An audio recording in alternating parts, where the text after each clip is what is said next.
Indian റെയിൽവേസിന്റെ ഏറ്റവും premium റിക്രൂട്ട്മെന്റ്സിൽ ഒന്നായ RRB ALP 2026 official notification വന്നിട്ടുണ്ട്. അപ്പോൾ ഈ ഒരു നോട്ടിഫിക്കേഷന്റെ കംപ്ലീറ്റ് ഡീറ്റെയിൽസ് നമ്മൾ ഇന്നത്തെ വീഡിയോയിൽ നോക്കാം.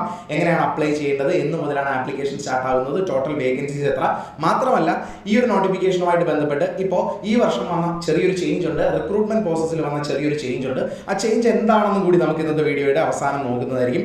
സോ ഈ വീഡിയോ നിങ്ങൾ കംപ്ലീറ്റ് ആയിട്ട് അവസാനം വരെ കാണാനായിട്ട് ശ്രമിക്കുക.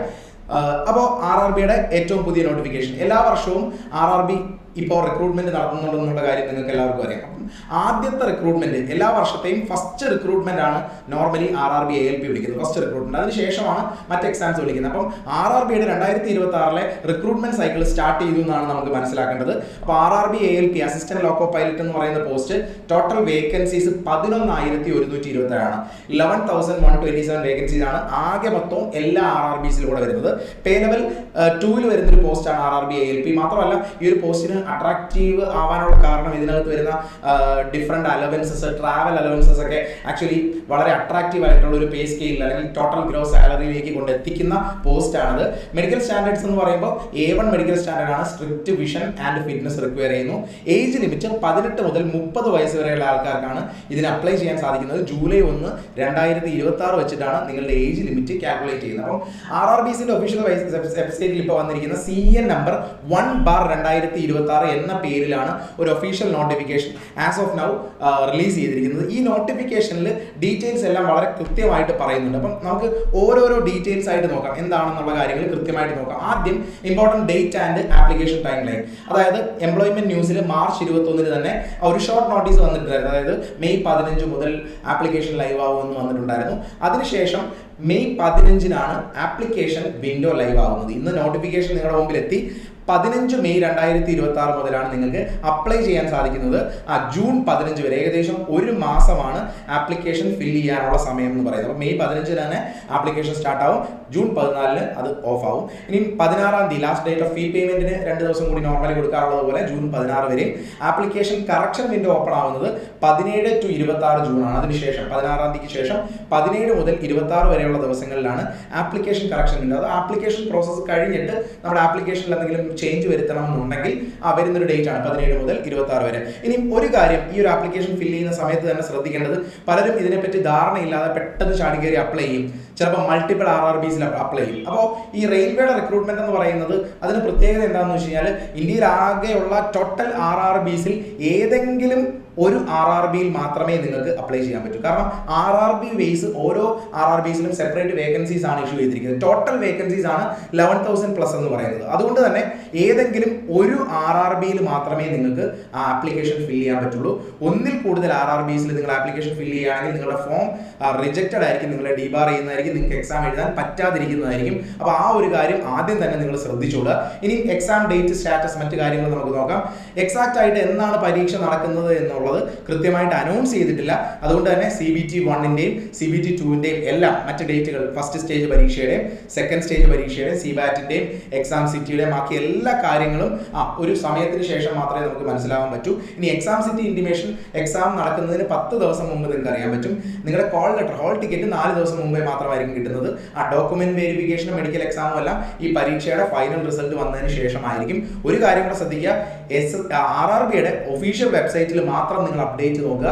മറ്റ് ഫേക്ക് ആയിട്ടുള്ള അപ്ഡേറ്റ്സ് നിങ്ങൾ ചെക്ക് ചെയ്യാതിരിക്കുക. അപ്പോൾ എല്ലാ കാര്യങ്ങളും അപ്ഡേറ്റ് ചെയ്യുന്നത് RRBസിന്റെ ഒഫീഷ്യൽ വെബ്സൈറ്റിലായിരിക്കും. ഇനി വേക്കൻസി ഡീറ്റെയിൽസ് നോക്കാം. എത്ര വേക്കൻസി ആണ് വിളിച്ചിരിക്കുന്നത് വെച്ചാൽ 11,127 വേക്കൻസീസ് ആണ് across RRBs in India. Total 11,127 vacancies ആണുള്ളത്. കാറ്റഗറി വൈസ് തന്നെ ഇവിടെ കാണാം. 4,800 UR category, OBC 2,600, SC 1,700 something, അതുപോലെ EWS 1,000 വേക്കൻസി, ST 919 വേക്കൻസീസ്. ഇത്ര ടോട്ടൽ 11,129. അതിൽ എക്സ് സർവീസ്മെന്റിന് 1,115 വേക്കൻസീസ് ഉണ്ട്. ടോട്ടൽ വേക്കൻസീസിൽ ഇൻക്ലൂഡഡ് ആണ്. ഇതെല്ലാം കൂടെ ആഡ് ചെയ്തിട്ടാണ് 11,127. ഇനിയും ഒരുപക്ഷെ വേക്കൻസിയുടെ നമ്പർ ഒരുപക്ഷെ കൂടുകയോ മറ്റ് കാര്യങ്ങൾക്കുള്ള സാധ്യത കാണുന്നുണ്ട്. നോർമലി പല വർഷങ്ങളിലും വേക്കൻസീസ് ഇൻക്രീസ് ചെയ്യാറുണ്ട്. ഇനി ഏറ്റവും കൂടുതൽ വേക്കൻസി എവിടെയാണുള്ളതെന്ന് നമുക്ക് നോക്കിയാൽ സെക്കന്ദരാബാദിൽ 1000, നമുക്ക് മേജർ ആയിട്ടുള്ള RRBs നോക്കാം. ഹയസ്റ്റ് നമ്പർ ഓഫ് വേക്കൻസീസ് ഉള്ള RRBs ആണ് നമ്മൾ ചെക്ക് ചെയ്യുന്നത്. ഇവിടെ 1420 വേക്കൻസീസ് സെക്കന്ദരാബാദിലുണ്ട്. വേക്കൻസി വളരെ കൂടുതലുള്ള ഒരു സോണാണ് RRB സെക്കന്ദരാബാദ്. പിന്നീട് റാഞ്ചിയിൽ 1300 വേക്കൻസീസ്, മുംബൈയിലാണെങ്കിൽ 1190 അടുത്ത് വരുന്ന വേക്കൻസീസ്, ഭുവനേശ്വർ 801 വേക്കൻസി, അജ്മീർ 718. അങ്ങനെ നമ്മൾ ഇവിടെ ട്രിവാൻഡ്രത്തിന്റെ വേക്കൻസി നോക്കുകയാണെങ്കിൽ 64 വേക്കൻസീസ് ആണ് ട്രിവാൻഡ്രം RRB ട്രിവാൻഡ്രത്തിൽ ടോട്ടലി വരുന്ന വേക്കൻസീസിന്റെ നമ്പർ എന്ന് പറയുന്നത്. സിൽഗുരി 600, പ്രയാഗ്രാജ് 610, ഗുവാഹത്തി 676. ഡിഫറെന്റ് RRBസിലേക്കാണ് ഈ വേക്കൻസി. അപ്പം ഒരു കാര്യം ശ്രദ്ധിക്കുക, ഈ വേക്കൻസീസ് ഓരോ RRBസിലും കൂടുതലുണ്ടെന്ന് വെച്ച് വേക്കൻസി കൂടുതലുള്ള RRBസിലും അപ്ലൈ ചെയ്യാം, പല പല RRBസിൽ അപ്ലൈ ചെയ്യാമെന്ന് നിങ്ങൾ ആരും ധരിക്കരുത്. ഒരു RRBയിൽ മാത്രം നിങ്ങൾ സെലക്ട് ചെയ്യുന്ന ഒരു RRBയിൽ മാത്രം നിങ്ങൾക്ക് കിട്ടാൻ സാധ്യതയുള്ളതും നിങ്ങൾ ജോലി ചെയ്യാൻ ഇഷ്ടപ്പെടുന്നതുമായ ലൊക്കേഷനുമായിട്ട് ബന്ധപ്പെട്ട RRB ലിസ്റ്റിൽ മാത്രം നിങ്ങൾ നിങ്ങളുടെ ആപ്ലിക്കേഷൻ ഫില്ല് ചെയ്യാൻ ശ്രമിക്കുക. കൃത്യമായ കാര്യങ്ങൾ മനസ്സിലാക്കി വെക്കുക. അപ്പോൾ ഏറ്റവും കൂടുതൽ വേക്കൻസി ഉള്ളത് 1420 പോസ്റ്റുകളുമായിട്ട് സെക്കന്ദരാബാദാണ് ഏറ്റവും ഹയസ്റ്റ് നമ്പർ ഓഫ് വേക്കൻസി ഉള്ളത്. ഇനിയും സെലക്ഷൻ പ്രോസസ്സ് എങ്ങനെയൊക്കെയാണ്? സെലക്ഷൻ പ്രോസസ്സ് ഇതിനകത്ത് ഒന്നാമത്തെ സ്റ്റേജ് CBT 1 ഉണ്ട്, computer based exam 1. CBT 1 initial screening exam ആണ്.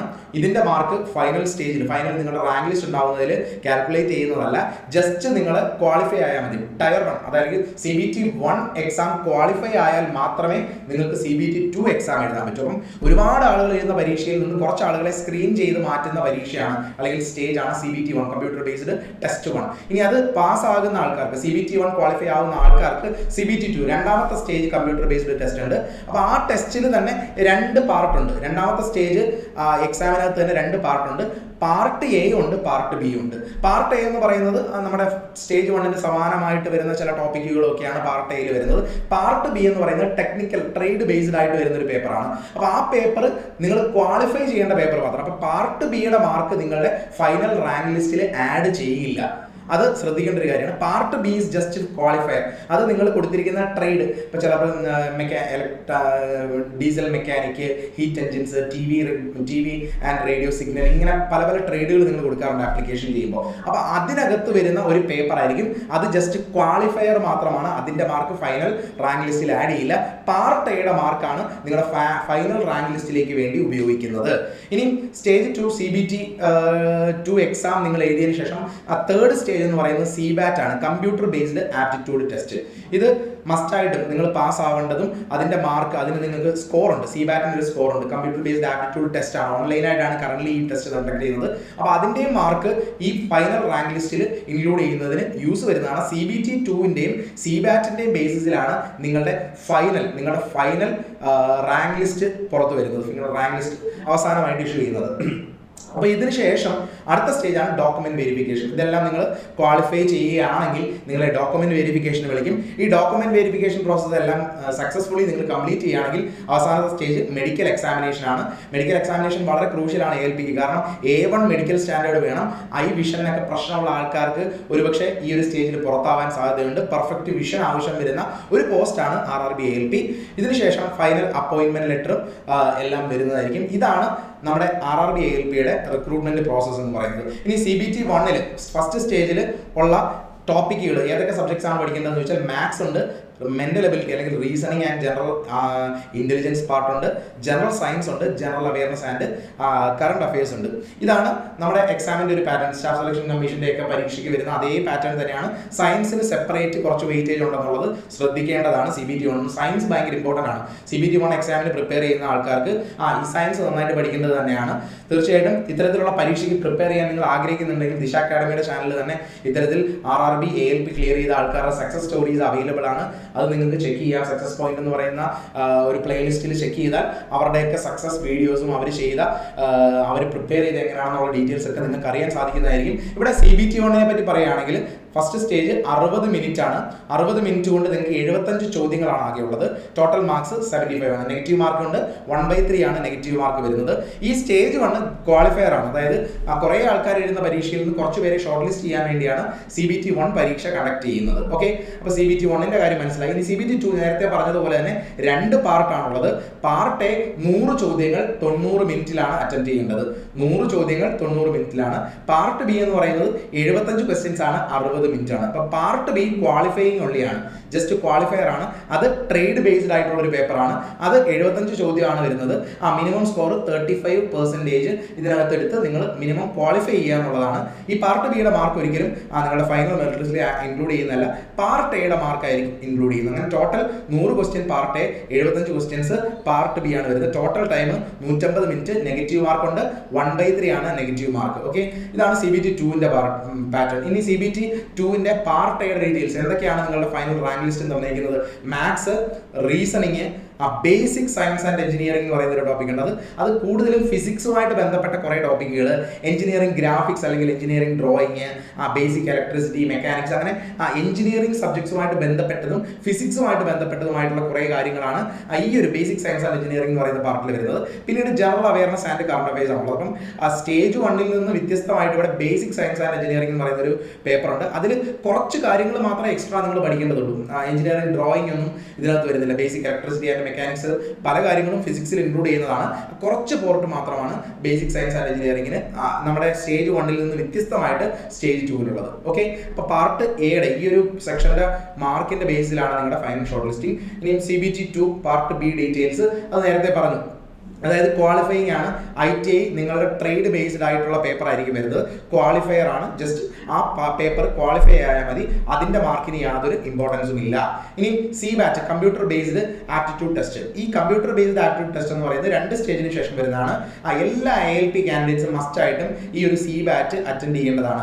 No negative marking in CBAT, conducted only in English and Hindi. Regional languages ഒന്നുമില്ല, ഇംഗ്ലീഷിലും ഹിന്ദിയിലും മാത്രമാണ് CBAT കണ്ടക്ട് ചെയ്യുന്നത്. Candidates must qualify each test battery separately. ഓരോ ടെസ്റ്റ് ബാറ്ററി എന്നാണ് ഇതിനകത്ത് പറയുന്നത്. ഓരോ ടെസ്റ്റ് ബാറ്ററിയും സെപ്പറേറ്റ്ലി ഇൻഡിവിജ്വലി എല്ലാം പാസ് ആവണം എന്നാണ് ഇതിന്റെ റിക്വയർമെന്റ് വരുന്നത്. ഇത് ഒരു കമ്പ്യൂട്ടർ ബേസ്ഡ് ആപ്റ്റിറ്റ്യൂഡ് ടെസ്റ്റ് ആണ്. ഈ ടെസ്റ്റിനെ പറ്റിയൊക്കെയുള്ള ഡീറ്റെയിൽസ് സംശയമുള്ള ആൾക്കാർക്ക്, ഞാൻ പറഞ്ഞില്ലേ, ഇതിന് പ്രിപ്പയർ ചെയ്യുന്ന ആൾക്കാർക്ക് വളരെ ഡീറ്റെയിൽഡ് ആയിട്ട് ഈ പരീക്ഷകളെ പറ്റി പറയുന്നതും ഈ എക്സാമിന് പ്രിപ്പയർ ചെയ്യുന്ന കാര്യങ്ങളും എല്ലാം പറയുന്ന സക്സസ് സ്റ്റോറീസ് അവൈലബിൾ ആണ്, നിങ്ങൾക്ക് ചെക്ക്ഔട്ട് ചെയ്യാവുന്നതാണ്. അതുപോലെ shortlisting up to 8 times the number of ALP vacancy. ALP വേക്കൻസിയുടെ 8 ഇരട്ടി ആൾക്കാരെയാണ് ഷോർട്ട് ലിസ്റ്റ് ചെയ്യുന്നത്. എന്നിട്ട് അതിൽ നിന്നാണ് ഫൈനലി ആൾക്കാരെ സെലക്ട് ചെയ്ത് ജോലിയിലേക്ക് വിടുന്നത്. ഓക്കെ, ഇനി final merit and selection scheme. എങ്ങനെയാണ് ഫൈനൽ മെറിറ്റ് ലിസ്റ്റ് പ്രിപ്പയർ ചെയ്യുന്നത് വെച്ചാൽ CBT 2ന്റെ പാർട്ട് എയുടെ മാർക്ക് നേരത്തെ പറഞ്ഞല്ലോ, രണ്ടാമത്തെ സ്റ്റേജിൽ പാർട്ട് എയുടെ മാർക്ക് 50%, CBATന്റെ സ്കോർ കമ്പ്യൂട്ടർ ബേസ്ഡ് ആപ്റ്റിറ്റ്യൂഡ് ടെസ്റ്റിന്റെ 50%-ാണ് ഈ വർഷം കമ്പൈനിങ് ചെയ്താണ് ഫൈനൽ മെറിറ്റ് ലിസ്റ്റ് സെലക്ട് ചെയ്യുന്നത്. ഇത് ആണ് നമ്മുടെ ഈ റിക്രൂട്ട്മെന്റ് പ്രോസസ്സിൽ ഈ വർഷം വന്ന പുതിയൊരു മാറ്റം. ലാസ്റ്റ് വർഷം വരെ 70-30 റേഷ്യോയിലായിരുന്നു. 70% CBT 2ൽ നിന്നും 30% CBATന്റെ സ്കോറിൽ നിന്നുമായിരുന്നു ലാസ്റ്റ് ഇയർ വരെ യൂസ് ചെയ്തിരുന്ന ഒരു കാൽക്കുലേഷൻ ഫോർമുല.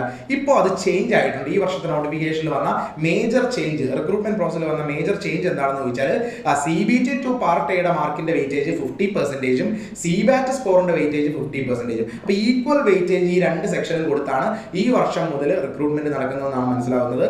സോ ഈ ഒരു ചേഞ്ച് എല്ലാവരും മനസ്സിലാക്കി വെക്കുക. അപ്പോൾ നിങ്ങൾ ഫസ്റ്റ് സ്റ്റേജ്, സെക്കൻഡ് സ്റ്റേജ് പരീക്ഷ നന്നായിട്ട് എഴുതി പാസ്സാവുക. അതിനുശേഷം CBAT ക്വാളിഫൈ ആവുക. അത് കഴിഞ്ഞിട്ട് നിങ്ങളുടെ ഫൈനൽ മെറിറ്റ് ലിസ്റ്റ് പ്രിപ്പയർ ചെയ്യും. അതിൽ നിങ്ങളുടെ സ്കോറിനെ ബേസ് ചെയ്ത് മെറിറ്റ് ലിസ്റ്റ് വിളിക്കുമ്പോൾ അതിൽ നിന്ന് നിങ്ങൾക്ക് നിങ്ങളെ ഡോക്യുമെന്റ് വെരിഫിക്കേഷൻ വിളിക്കും. പിന്നീട് മെഡിക്കൽ എക്സാമിനേഷൻ ഉണ്ടാവും. അതിനുശേഷമായിരിക്കും ഫൈനൽ അപ്പോയിന്റ്മെന്റ്. ഇനി medical standard and important rules. ഈ ഒരു ALP എക്സാം അപ്ലൈ ചെയ്യുമ്പോൾ തന്നെ പലരും ചോദിക്കാറുള്ളത് എനിക്ക് കണ്ണിന് ഐ വിഷൻ പ്രശ്നങ്ങളുണ്ട്. അപ്പോൾ അതുകൊണ്ട് തന്നെ ഈ ഒരു തരത്തിൽ നിങ്ങൾ അപ്ലൈ ചെയ്ത് ഫൈനൽ സ്റ്റേജിലേക്ക് പോകുമ്പോൾ തന്നെ നിങ്ങളുടെ മെഡിക്കൽ സ്റ്റാൻഡേർഡ് പ്രോപ്പർ ആണോ എന്ന് വെരിഫൈ ചെയ്യുക. സ്ട്രിക്റ്റ് വിഷൻ ടെസ്റ്റിംഗ് ഉണ്ട്. അതുകൊണ്ട് തന്നെ A1 മെഡിക്കൽ സ്റ്റാൻഡേർഡ്, ഈ ഡീറ്റെയിൽസ് ഒക്കെ പറഞ്ഞ് കഴിഞ്ഞ വർഷങ്ങളിലൊക്കെ ദിശ അക്കാഡമിയുടെ യൂട്യൂബ് ചാനലിൽ നമ്മൾ വീഡിയോസ് ചെയ്തിട്ടുണ്ട്. എന്താണ് മെഡിക്കൽ വിഷൻ, എന്താണ് ഐ സൈറ്റുമായിട്ട് ബന്ധപ്പെട്ട കാര്യങ്ങളൊക്കെ നമ്മുടെ യൂട്യൂബ് ചാനൽ ചെയ്തിട്ടുണ്ട്. ഇനിയും ഡീറ്റെയിൽ ആയിട്ട് മറ്റെന്തെങ്കിലും കാര്യങ്ങൾ നിങ്ങൾക്ക് അറിയണമെങ്കിൽ അത്തരത്തിലുള്ള വീഡിയോസ് ഇനിയും ചെയ്യുന്നതായിരിക്കും. അപ്പോൾ എന്താണ് മെഡിക്കൽ സ്റ്റാൻഡേർഡ്, എന്താണ് നമ്മൾ ശ്രദ്ധിക്കേണ്ടത് തുടങ്ങിയ കാര്യങ്ങളൊക്കെ അതിൽ പറഞ്ഞിട്ടുണ്ട്. അപ്പം മെഡിക്കൽ സ്റ്റാൻഡേർഡ് വളരെ ഇമ്പോർട്ടൻ്റ് ആണ് ഈ ALPയുടെ പോസ്റ്റിന്. ഇനി എന്താണ് ശ്രദ്ധിക്കേണ്ടത്, നിങ്ങൾ ഏറ്റവും കൂടുതൽ ശ്രദ്ധിക്കേണ്ട കാര്യങ്ങൾ ഒന്നുകൂടി ഒന്ന് സമ്മപ്പ് ചെയ്ത് പറയാം. ഒരൊറ്റ ആപ്ലിക്കേഷൻ മാത്രമേ നിങ്ങൾ ഫയൽ ചെയ്യാൻ പാടുള്ളൂ. Only 1 application. ഒന്നിൽ കൂടുതൽ RRBസിൽ നിങ്ങൾ ആപ്ലിക്കേഷൻ ഫയൽ ചെയ്താൽ, ഒന്നിൽ കൂടുതൽ ആപ്ലിക്കേഷൻ ഫയൽ ചെയ്താൽ നിങ്ങൾ റിജക്റ്റഡ് ആയിരിക്കും. 1 RRB ഉള്ളൂ. ഒരൊറ്റ RRBയിൽ മാത്രമേ നിങ്ങൾ അപ്ലൈ ചെയ്യാൻ പാടുള്ളൂ.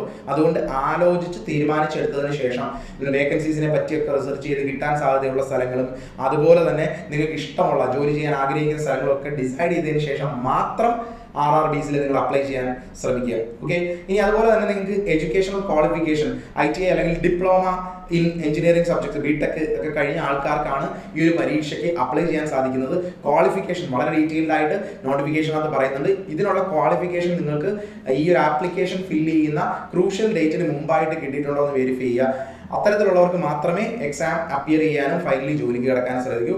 ഒരു കാര്യം കൂടി, നിങ്ങൾ ഈ പറയുന്ന ഡേറ്റാസ്, ഇന്ന് ഞാൻ പറഞ്ഞ ഡേറ്റാസ് എല്ലാം ഒഫീഷ്യൽ സോഴ്സിൽ നിന്നുള്ള ഒഫീഷ്യൽ നോട്ടിഫിക്കേഷനുമായിട്ട് പറഞ്ഞിരിക്കുന്ന കാര്യങ്ങൾ മാത്രമാണ്. സോ നിങ്ങൾ ഡേറ്റാസ് എടുക്കുമ്പോഴും കാര്യങ്ങളെ പറ്റി അന്വേഷിക്കുമ്പോഴും ഒഫീഷ്യൽ സോഴ്സിൽ നിന്ന് തന്നെ അറിയുക. അപ്പോൾ RRB ALP എക്സാമിന്റെ കംപ്ലീറ്റ് ഡീറ്റെയിൽസ് ആണ് ഞാനിവിടെ ഡിസ്കസ് ചെയ്തത്. നിങ്ങൾ RRB റെയിൽവേയുടെ എക്സാമിന് പ്രിപ്പയർ ചെയ്യാൻ ആഗ്രഹിക്കുന്ന ആൾക്കാരാണെങ്കിൽ പ്രോപ്പർലി നിങ്ങളോട് പറയാനുള്ള ഒരു കാര്യം, RRB എക്സാംസുമായിട്ട് ബന്ധപ്പെട്ട് പ്രോപ്പർ ആയിട്ട് പ്രിപ്പയർ ചെയ്യുന്ന ആൾക്കാർക്ക് വേണ്ടി ദിശ അക്കാഡമി ഓഫ്ലൈൻ ക്ലാസ്സസ് സ്റ്റാർട്ട് ചെയ്തിട്ടുണ്ട്. ദിശ അക്കാഡമിയുടെ കൊല്ലം, ട്രിവാൻഡ്രം, അതുപോലെ തന്നെ കൊട്ടാരക്കര, തൃശ്ശൂർ, കാലിക്കറ്റ് ഇത്രയും ബ്രാഞ്ചുകളിൽ പുതിയ ഓഫ്ലൈൻ ബാച്ചസ് സ്റ്റാർട്ടഡ് ആണ്. നിങ്ങൾക്ക് അവിടെ എൻറോൾ ചെയ്ത് പ്രോപ്പറായിട്ട് പ്രിപ്പയർ ചെയ്യാം. അങ്ങനെ ദിശ അക്കാഡമിയോടും ചേർത്ത് പഠിച്ച് ജോലിയിലിരിക്കുന്ന ഒരുപാട് ഇന്ത്യൻ റെയിൽവേസിലൊക്കെ ജോലി ചെയ്യുന്ന ഒരുപാട് ആൾക്കാരുണ്ട്. അവരുടെ സക്സസ് സ്റ്റോറീസ് നിങ്ങൾക്ക് ദിശ അക്കാഡമിയുടെ യൂട്യൂബ് ചാനലിൽ നിന്ന് കാണാൻ സാധിക്കുന്നതാണ്. സോ പ്രിപ്പയർ ചെയ്യാൻ, സീരിയസ് ആയിട്ട് പ്രിപ്പയർ ചെയ്യാൻ താല്പര്യപ്പെടുന്ന ആൾക്കാരാണെങ്കിൽ നിങ്ങൾക്ക് ദിശ അക്കാഡമിയോടൊപ്പം ചേർന്ന് പ്രിപ്പറേഷൻ സ്റ്റാർട്ട് ചെയ്യാം. അപ്പോൾ കൂടുതൽ ഡീറ്റെയിൽസിനായിട്ട് നിങ്ങൾക്ക് താഴെ കാണുന്ന ഡിസ്ക്രിപ്ഷനിൽ ദിശ അക്കാഡമിയുടെ ഓൺലൈൻ്റെയും ഓഫ്ലൈൻ്റെയും സെപ്പറേറ്റ് നമ്പേഴ്സ് അവൈലബിൾ ആണ്. ആ നമ്പേഴ്സിലെടുത്ത് കോൺടാക്ട് ചെയ്യുക. അപ്പോൾ ഈ ഇൻഫോർമേഷൻ നിങ്ങൾക്ക് എല്ലാവർക്കും യൂസ്ഫുൾ ആയെന്ന് കരുതുന്നു. Thank you for watching.